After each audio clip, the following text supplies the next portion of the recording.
All right.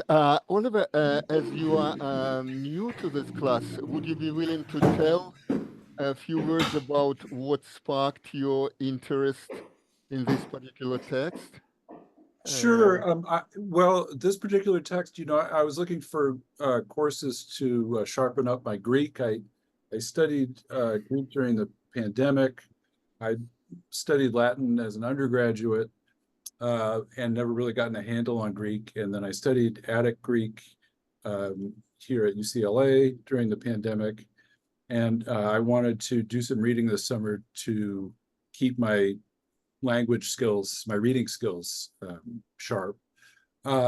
This text, I suppose I was interested in it partly because I'm interested in the Platonic tradition and Neoplatonism, but also the paradoxes and contradictions of this kind of apophatic theology seem like they would be interesting to think through. So I think that's really what drew me to it. Excellent, excellent. Thank you, thank you. Okay. And of course, Father Cole introduced himself in the previous, how you call it, season, right? Yeah. Of this, how you call it, anyway.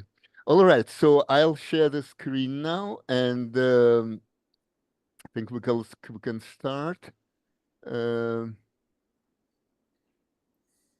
All right.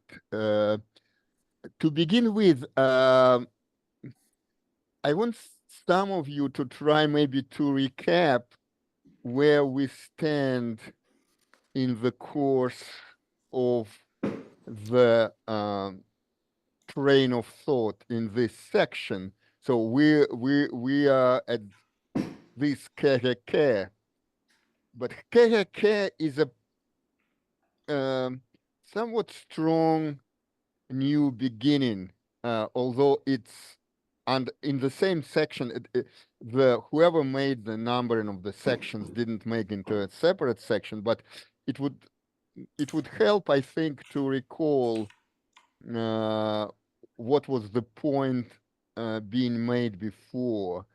Oliver, would you like to do this? I'm not pressing you, but since you have a fresh eye, so to speak, or to give us your understanding or what was what has been spoken about up to this point.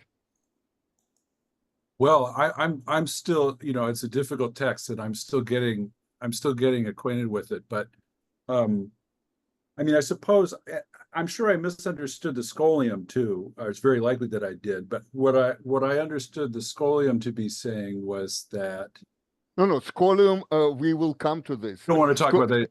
Where we yes, are. Yes, scholium, we don't give it away because we need to feel the need for the scholium. That's why I suggested to read it, because I think it's a somewhat difficult point which is being made, but further down. But by what I mean is that from the beginning of this section 6, I call it a section, but well, maybe it's called better paragraph. But what is your idea, Oliver? What was the point? So we come to sentence 5 of this section now, which begins ke, but where does it stand? What was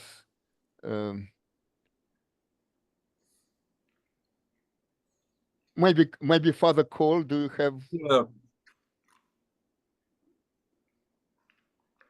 any? Yeah, he's talking about the various ways in which God might be referred to.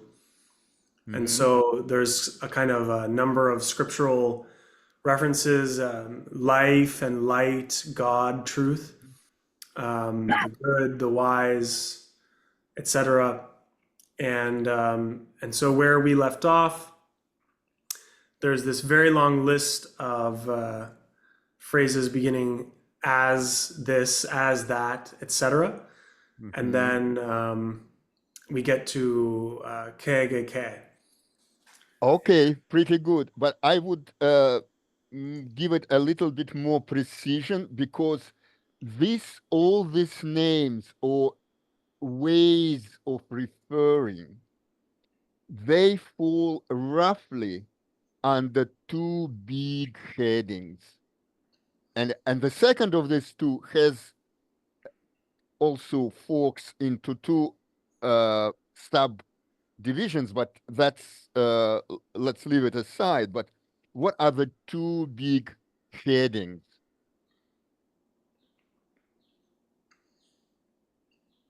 Okay, let's refresh. In here, do you see the where I point the cursor, right? Και ως anonymon, that's one heading. So nameless. So God can be referred to as nameless. Well, we have the word anonymous in English, which, well, close, but not exactly the same, right? And the other heading, can you guess now? Right. Polyonymon. Right, polyonymon. I'm not sure if there's an English word for, like, there's synonymous. Theoretically, could be a word polyonymous, but I doubt there is one. So, well, having many names, right? So on the one hand, there are there is evidence, scriptural evidence, that divinity is nameless.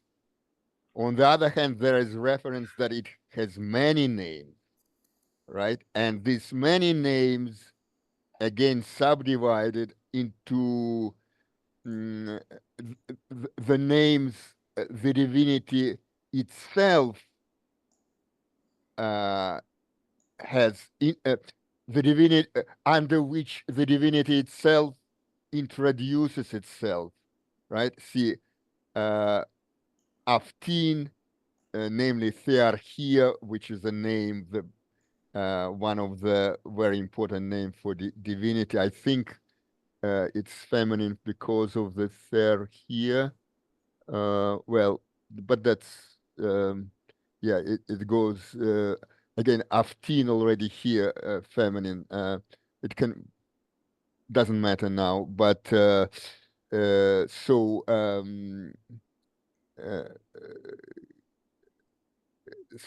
so well, I lost my place. Yes, there's many names. Aftin Isahusi. So they, the theologians, namely the authors of the scripture, they introduce it, the divinity, saying about itself, like ehoi mion, izui, so that what God says about him or her or itself. And on the other hand, these authors themselves call divinity, they praise it as this, as that, and as many names, right? And again, we can see the intrigue here. So polyonymous, it shouldn't be confused. The term isn't in Aristotle, but later in Aristotelian tradition, it was introduced, and it was specifically stated that it shouldn't be confused like with the situation when, say, a circle can be called concave and convex, right? If looked from outside, it convex, right? If from inside, it's concave. But that's not what polyonymous means, because these are just two aspects of the same things, two different aspects. And polyonymous means that the same thing in the same respect is called many names. Okay, so this is like say Clive Lewis also called himself Jack, right? He's Clive and he's Jack, the same, but probably exactly the same. Okay, but here, and now we come to our to the point where we take we resume, which begins with this care, which looks like idiomatic, but it is not. It looks like there are similar expressions which are idiomatic, but this I checked in TLG. It's the Dionysius, our author, is the first one where this combination occurs. So we should take it at face value. All right. So and we should think why this is such a transition, somewhat emphatic transition, because here, as you probably know, this particle, it means emphasis. It can mean also other things, but in this context, it can mean only emphasis. So, so who would start reading and translating? Maybe Father Cole, since we go alphabetically as usual. Okay. Sure. So I'm not exactly sure how to translate the ke, but I suppose it would be something like, and also even at any rate. Right. But also, I think care and care should go as both in and both in. Of course, I think it's correct English, right? Even if there are more than two, you say both, right? If it's okay, so, but this first one is certainly even, but it has the maybe it has an aspect of meaning also, but I like well, let's leave it open, but also or even, and then proceed, please. Okay. So they even say that it is in minds and in souls and in bodies and in heaven and in earth. And at the same time, in that, in one and the same thing, both. Sorry for interrupting, but what do you translate by at this? Oh, at the you take hammer at the same time. Yeah. Well, and then so how do you then unpack hammer? Let's focus on this hammer and tafto ton of ton.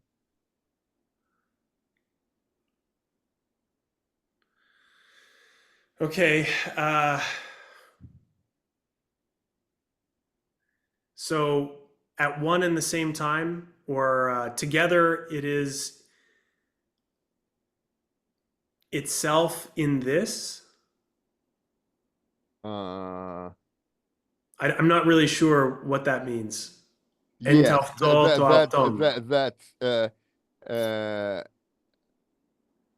yeah, that's not an easy one.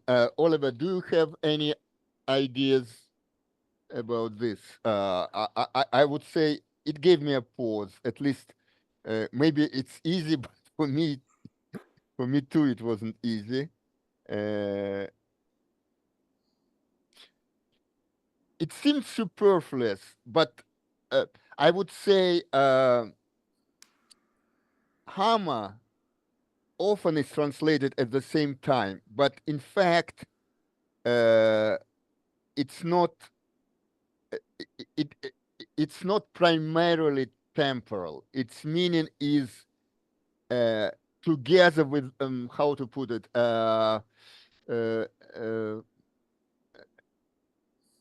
And at that, something like not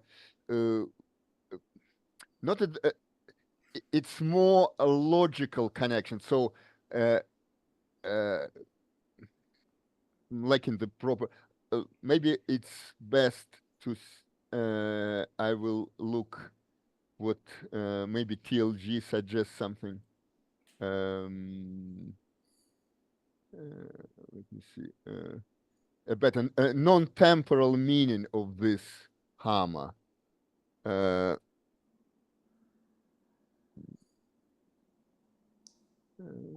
So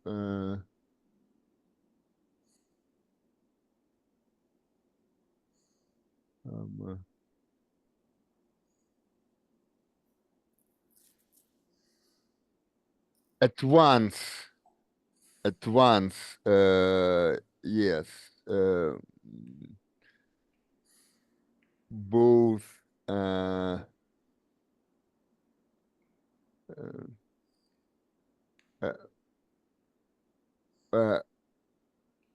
well, why I am looking for a non-temporal meaning? Because I think entavto should be translated at the same time. Because entavto chrono. But then, of course, Hama should have, to avoid tautology, Hama should be given, should be taken to mean something different, right? So,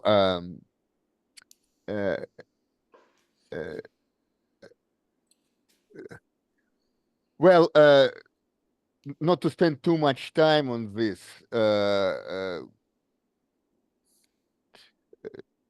we may leave it for further thinking, because again, Hama is broader than temporal. It means to get put it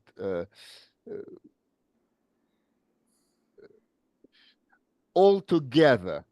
Altogether, I would say that would be altogether the best I can come up with. The same at the same time. Right. So And- remaining itself, no matter whatever it's in. Right. Okay. And then Okay. what is listed further, it's where it is the same, or Right. as what it is the same, right? Yeah. So what comes after? I forgot to read it out in Greek, so I'll just do that for the rest of the sentence. Yes. Enkosmion, perikosmion, hyperkosmion, hyperuranion, hyperousion, ilion, astera, pyr, idor, pneuma, droson, nephelin, auftoliton, ke petran, panta taunta, ke uthen ton onton. So, it is at one and the same time, always remaining itself. Things in the earth, or kind of mundane things, things around the earth, things above the earth. I mean, the world, the universe, The world, whatever. the cosmos. Yes, it's hard to translate. It's certainly not the earth only. Yes, it's Right. yeah, the world. Mm-hmm. Above the heavens, above being, the sun, the stars, fire, water, spirit, dew. Right. You see, pneumadros, the lila, you probably read in Zuchla's Yeah. Oh, version. sorry. I am. Yeah. Yeah, but it's interesting. It gives us an occasion. It's interesting case because there are pros and contras for, in my view, for both readings. Of course, pneuma makes it too pedestrian, and droson. So basically, you may look scriptural references which Zuchla gives and which Lila gives for his version, but both are supported by some manuscripts. So in Lila's version, it refers to, the three young men in the book of Daniel. I guess the part which is not considered canonical by the Western Church, but it's canonical in the Orthodox Church, and it's very much in the center of Holy Saturday service, where the three boys in the furnace, in the fiery furnace, and then this wind or spirit pneuma of Yeah, the cool breeze. the cool breeze, which Yeah. was theophany, basically, which made them stay alive, right? Yes. Okay. Yeah, so the wind of the dew, or just the spirit / wind, the dew, the cloud, auftoliton. That's another difficult one. Yeah, Right, and it's not scriptural. It doesn't. But I would take it the very stone, referring to, of course, the stone which the is Psalms, like the stone that the builder rebuilt. yes. Okay. Kepatron. I take it as explanatory because Right. right. Mm-hmm. Okay, the very stone and the rock, all things that are, and nothing of things that are. Yes. Here's this paradox, which I guess Oliver was referring to. So, what do you think makes it different somewhat from the previous list of names, which would justify this difference, would justify this transition? KKK. Any thoughts about that?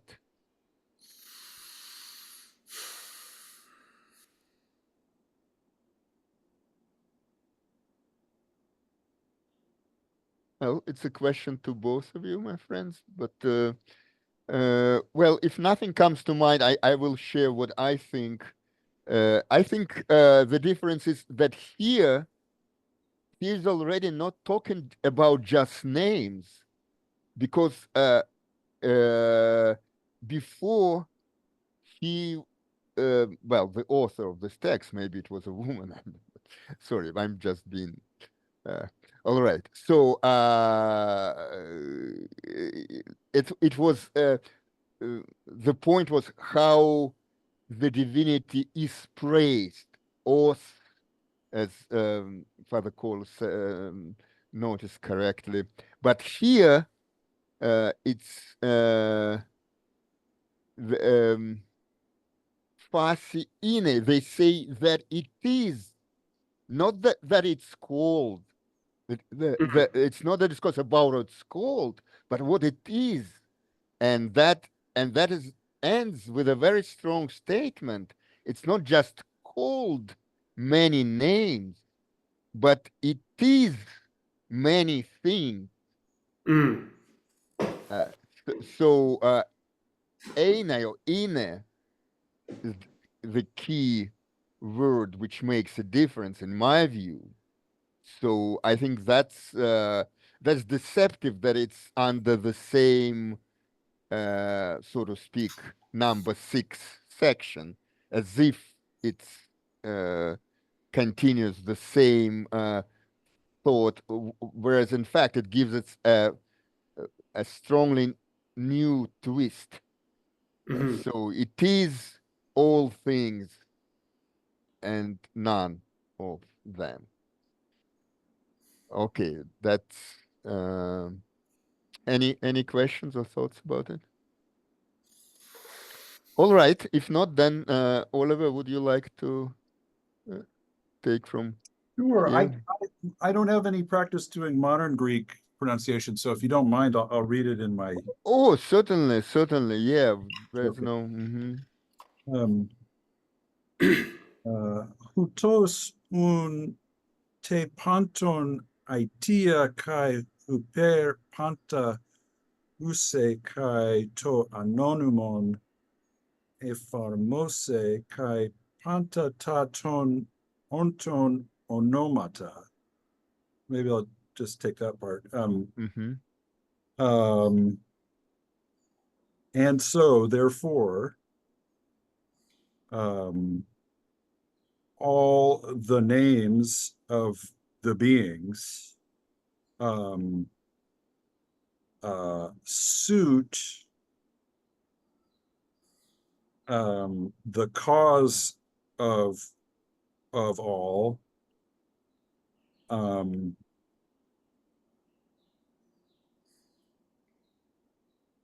and I'm slightly lost. I'm not sure what to make of huper panta use. Well, you see, it's dative, right? So Right. It suits that. Right. It's a tier, right? So yeah, it suits this a tier. So che per panda usi qualifies a tier. So care somehow, well, you may think of a good English to accommodate it, but basically it connects this qualification or characteristic of this cause of all things, right? so the cause of all things and being beyond them all or being above them all. Right, which I would say Which yes, one would logically expect this relative clause the to the cause, and but then of course it will all become nominative, right? In the if it were a relative clause, but maybe can be taken as explanatory to the cause of all things, namely to the one which is above all. okay. It is, you see, I see. it being above all follows from it being the cause of all, because the cause of all needs to be above all. So, and care, it's more, we are used more commonly, it's conjunction, but it often has a meaning of explanation, namely, or somehow right. So to the cause of all things, the one. Well, my English fails me, but it kind of unpacks what it is. So it's the cause of all things, and namely the one which is Which is be above all things. so use maybe is more of a participle than a noun. It's definitely it's only a participle. It's only a absolutely participle. right. It's only a participle. Yeah. So it suits both the cause of all things, which is above all, and the nameless or the unnameable. Oh no, you see, you are reading this, but oh no, that's not a dative, right? Exactly. So yeah. this care, I think you should group this care, the second in the sentence, with the third one, both and go here.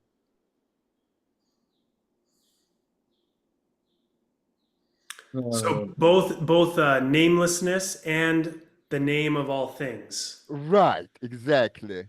I Yes. see. Yes. I see. At the yes, right at the end. Okay, thank you. Both namelessness and the name of all things suit the cause of all. Right. Which is beyond. Yeah, the cause of all. Well, again, hard to render the sky, but I think we got it right. Hin akribos e ton holon Basileia. I first wanted to take Basileia as kingdom, but I think because of the accent, it has to be queen. Right. So that precisely, it is queen of all things together. I'm not sure how to translate. Yeah, of all things, of the whole of the universe. Yeah, literally it's plural, but Right. notice that it's hina and that's subjunctive. So it's kind of it's a purpose clause of sorts, right? So so ina with hina, well, yeah, with hina with subjunctive, so that it might be, I right? see. So that it might be the queen of the whole, Mm-hmm. in the sense of the cosmos, I guess. Yes. And um, Again, subjunctive, right? right, this A here. Kai peri autein e tapanta kai autes hos aetias hos arches hos peratos exertemena kai aute katatologion. Maybe up to there. Uh-huh.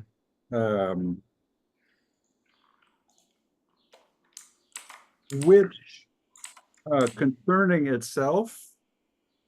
Sorry, I misheard. Well, I tried to render Perry as concerning. Oh, okay, okay. But you said which, right? Oh, yes, that's not right. So, and concerning.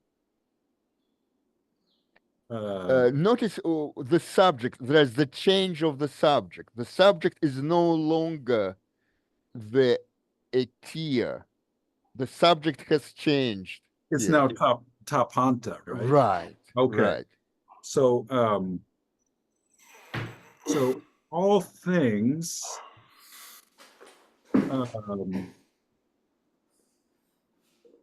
are, yes, because it's a neuter plural with a singular. Yes, yes, yes. But again, it's subjunctive, might be. So remember that the force of hina continues, although the subject has changed, but it's still the subjunctive of this of the verb here. Although the subject is different, but it's still the purpose clause, the purpose clause which after hina. So and tapanda might be, etc. Okay, so all things might be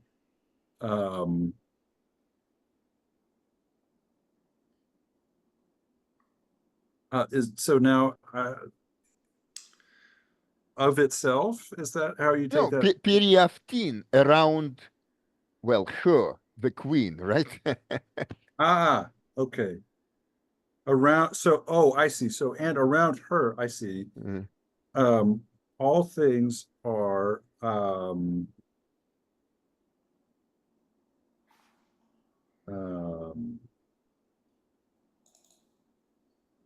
from herself, of herself. Oh, you're already you're going you are translating here kaftis, right? Yes. Well, take since we established the subject, the new subject, tapanda, Yeah. and then we have the the predicate, right? So it's subjunctive of imi, right? And so that all things be or might be rather, because it's subjunctive, around her and exertimena. That's with this predicate, it makes a compound, how it is called, predicate, right? And all and again, all things may be exertimena Aftis or Thetis or so. So the translation depends on how you take exertimena, but obviously it's well, it's participle, passive participle, but well, or if you wish, an adjectival thing. So it goes with this um, verb, with this. Mm, Is this so? Is exertimena? Is this dependent upon? right, dependent, or maybe even more literally, hang from or depend upon, right? So, but dependent, depend literally means to hang from, right? Right, So, right. Okay, so hanging from her, is that? yes, and be dependent. So that all things might be around her and be Oh, dependent. Be be dependent dependent on her. of this. So exertimena takes this genitive case, right? Because Dep- these are attributes of her as cause, as origin. right. So depend on her. In English, we say hang from her or depend on her, right? Right. Uh, so okay, so these things might be around her and depend from her as cause, as origin. I'm sorry, but Paratos I could only find on the opposite side in LSJ, so I'm not sure what Paratos is. Paros is it's an Paros is a limit. A limit. Okay. Oh, as Uh, limit, as boundary. yes, limit, Okay. boundary, and it's genitive, of course, right? Right. Agreeing with with Queen.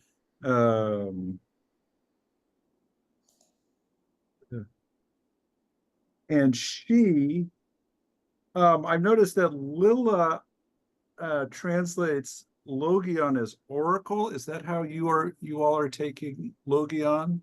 Right, oracle, but it sounds pagan, but actually in the Bible, it's found in the Bible too. You can make a search later, but it's not as pagan as it seems. Like, Oh yeah, yeah, that's what gave me pause, I think. yeah. Um, and she, according to the oracle, uh, uh, might be all things in all, which is, I think, a scriptural reference, right? Right, absolutely. And maybe I should stop there and let Cole take over, because Okay. that's a Uh, chunk I've done. yes, I'm just for I'm double checking exartao the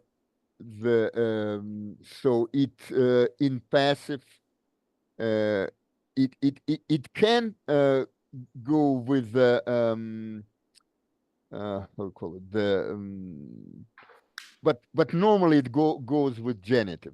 That's what I wanted to make clear, that probably Okay. that was a matter of that was causing difficulty. It can go with ektinos, with preposition ek, but it can go would take just a genitive case of its object. Yeah. So just for to make it clear.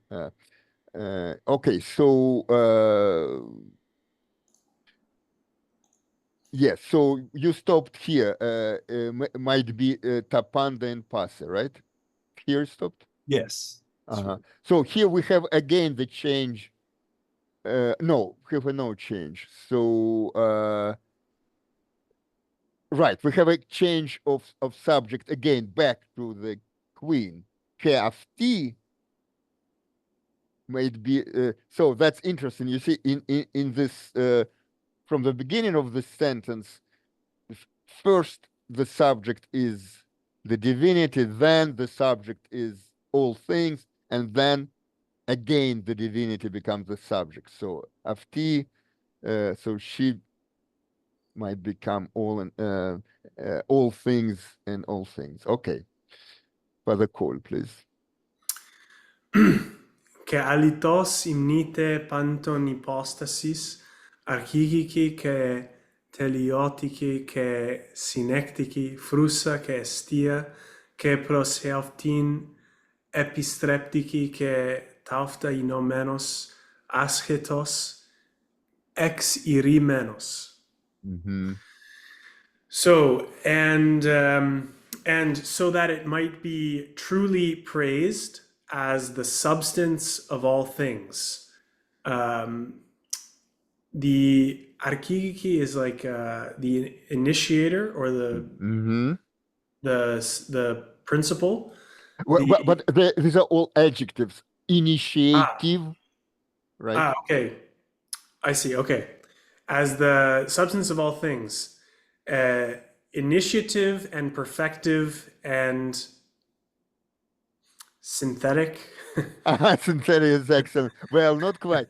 Synectiki, it's holding together. We'll encounter this very important, actually also technical term, holding together. That's divine action on the creation, because without this action, it would fall apart. That's the thought. Right. Okay. As the guard and the hearth, and with respect, well, now I'm wondering if this subject has changed again. No. Pros eaftin epistreptiki, again the adjective. Oh, right. And capable of leading back to itself. Or convert, actually, here epistrapho is a very New Testament kind of word. Right. It's I'm not sure it's New Testament, but it's at least it's in a later tradition it's used. Epistrapho, to turn into God, turn into the source. Yeah, I think in John 20, when Mary turns towards the gardener, it's wow, interesting. Epistrophe. But okay, and converting to itself, and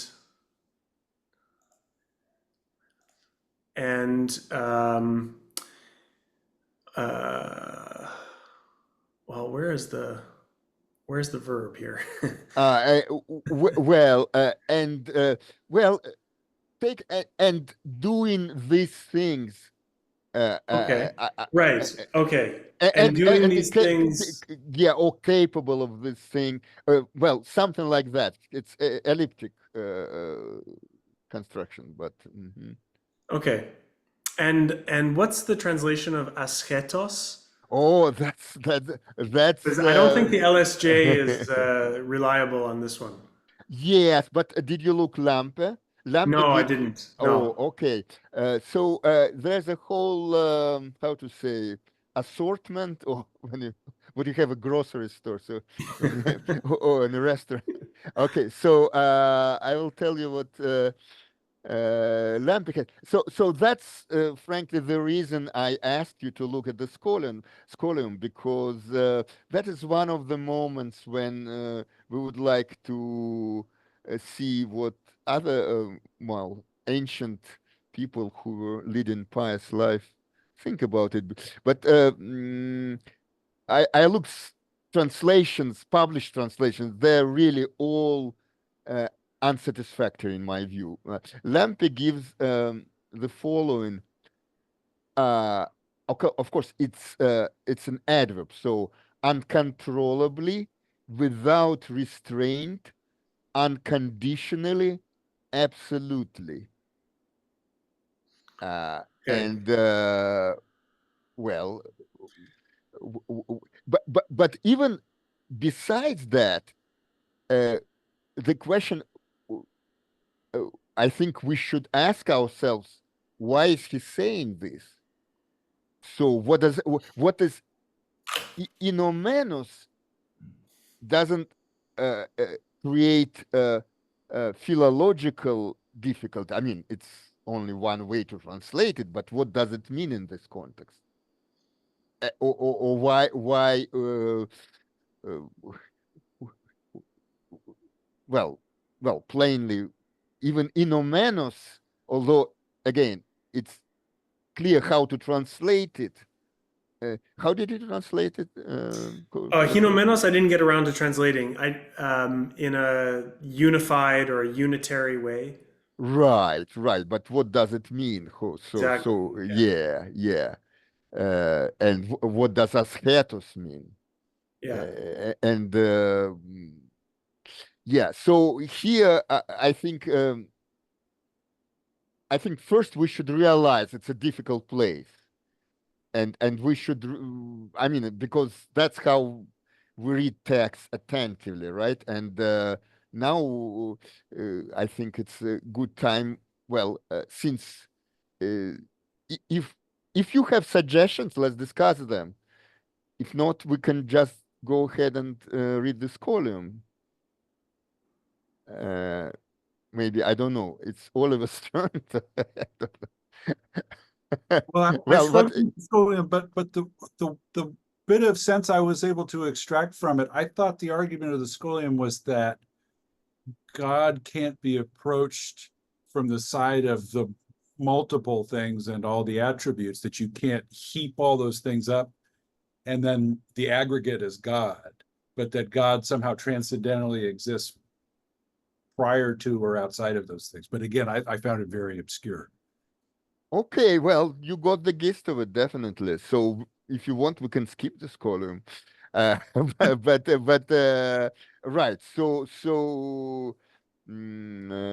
well, we don't. Basically, you nailed it. Oh, So yes, inomenos. Well, should we vote? Are we translating this column?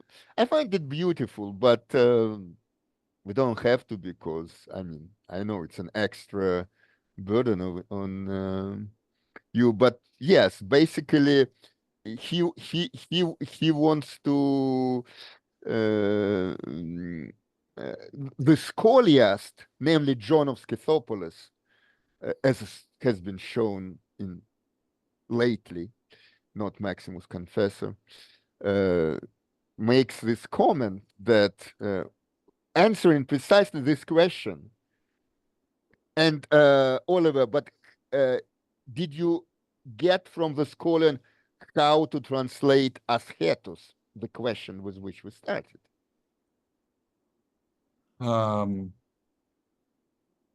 But ascetos is no, I not immediately, no. Okay. Okay, so then my suggestion is, as a punishment, I'm kidding. Since you got exactly half of it, so let's go exactly to the where he explains ascetos. Do you see it? It's line 7. Alake ascetos. Yeah.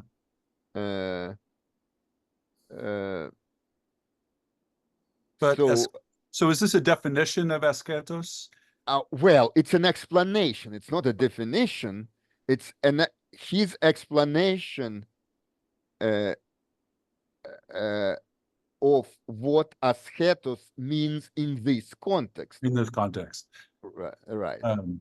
So ascetos is well, I would probably to make it easier, the subject of this is the divinity. Okay. Ascetos estin in passing. Basically, he explains anti, you know, anti in English, we have antichrist or whatever, so right. But the meaning is anti has the meaning of the same as. So he says asketos instead of and Oh, what I see. So, follows- so anti introduces something that's equivalent to. right. Okay. Two is as equivalent to quotation marks. As you see, they didn't have quotation marks. So anti, and then insert mentally quotation marks instead of quotation marks. Ουδενός κατεχόμενος υπερεγραφόμενος σωματικός. That's the explanation. Would you read this? Sure. Αλλά kai asketos estin en pasin anti tu hup udenos katechomenos e parigraphomenos somatikos exere menos de malon.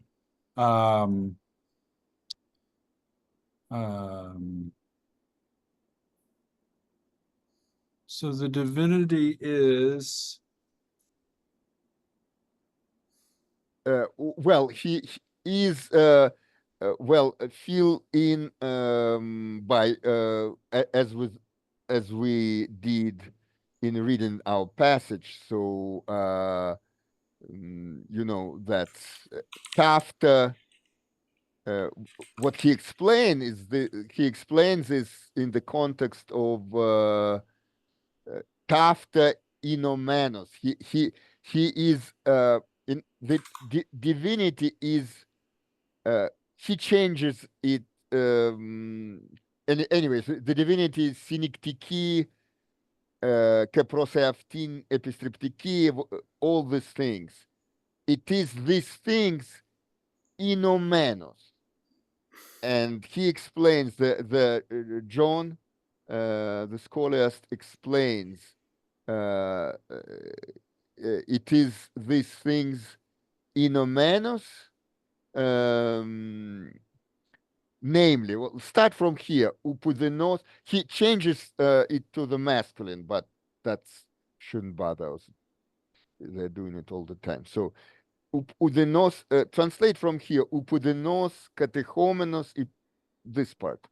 well. So I'm sorry, I can't find some of these terms in my notes. So udenos is not no one, right? Or, Right, and of no one thing, yes, of no one thing. It's a genitive case. right, of no one thing. Katechomenos e perigraphon. Oh, circumscribed, I think is what I It's thought. the second paragraphomenos, Yeah, but but catechomenos catechomenos is Father Cole. Do you have an idea of catechomenos? Underlying or holding back, restraining. Restrained, yeah. Okay. It is the same. It's a cognate of asketos.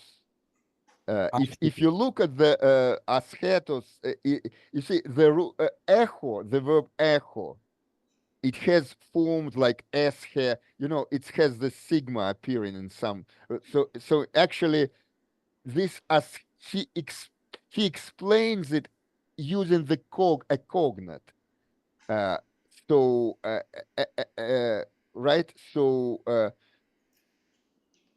can you look catechomenos, the meaning catecho? It's passive here.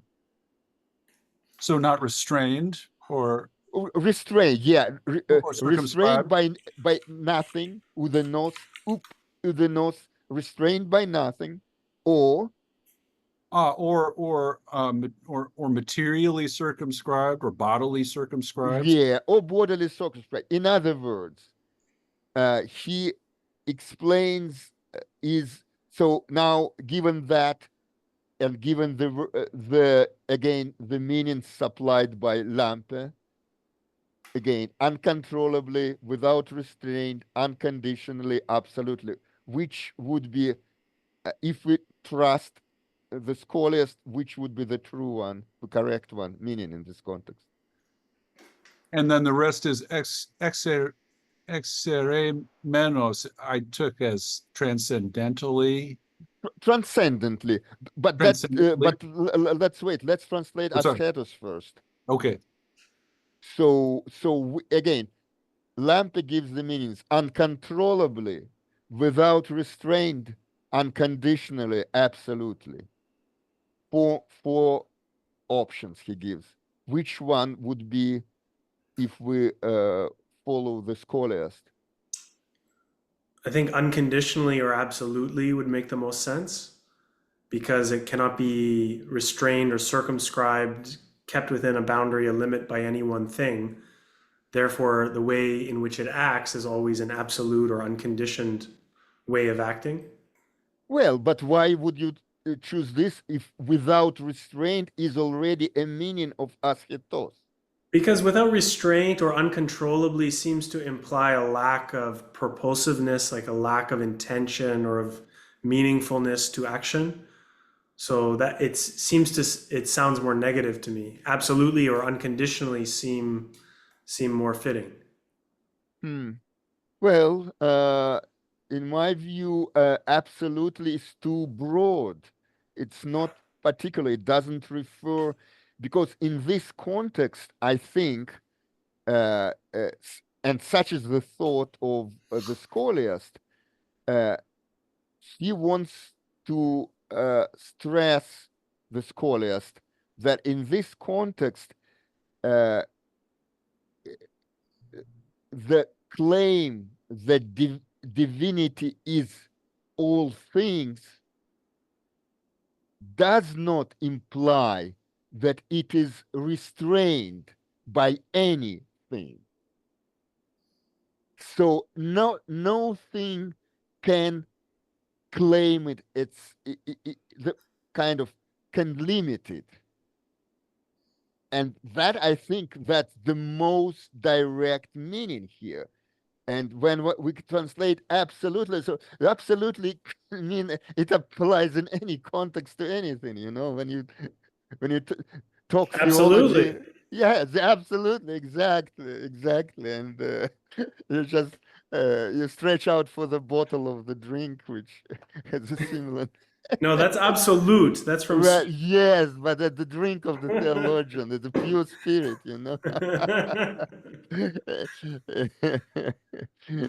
Anyway, I don't know. If you disagree, we can discuss it in exchange over in email. But for now, since we're running out of time, let's pause here. And and you think if you want to dig deeper in this one, I think we basically got it. It's a matter of style. If you, of course, when it concerns English, I have no word to say because it's not my native language. So, but I think, properly speaking, I mean, the asketos, I like it because it's very concrete and tailored to this. It gives the idea of what the whole reason for adding these qualifications here. In other words, what error, possible wrong train of understanding, of thought, he wants to prevent here. All right. See you next Tuesday. I have a quick. Sure. Oh, sorry. Before we go, you mentioned a different dictionary, another dictionary source. I wasn't sure that I got it. Is there something that's better than LSJ for some of these technical? Well, it's not that it's better. It complements for patristic, for the literature of this period. It's called Dictionary by Lampe. I think I have it in electronic form, so I may be able to. Well, let me know if you cannot get hold of it. Yes, exactly. Lexicon of Patristic Greek. Okay, yes. thank you. I'll look for it. Yeah, it doesn't. It doesn't. It cannot replace LSJ. It only gives additional meanings which are not there, Okay. which are later ones. Okay. Well, let me know. I will look if I have electronic copy of it. Okay. I have it in TLG gives if you have access to TLG, but if not, TLG has LAMP connected to its. Okay. All right. Right. So, thank. So okay. So Bye-bye. I'll start. Good night. So